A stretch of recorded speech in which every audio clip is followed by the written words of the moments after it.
tên na tiếng gió trao bên na sông nơi khó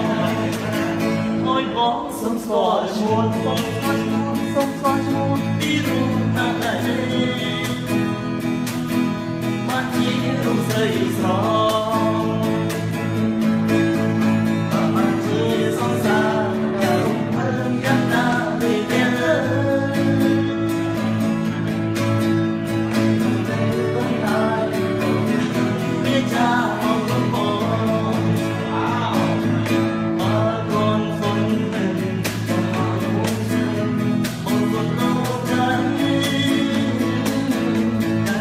ngày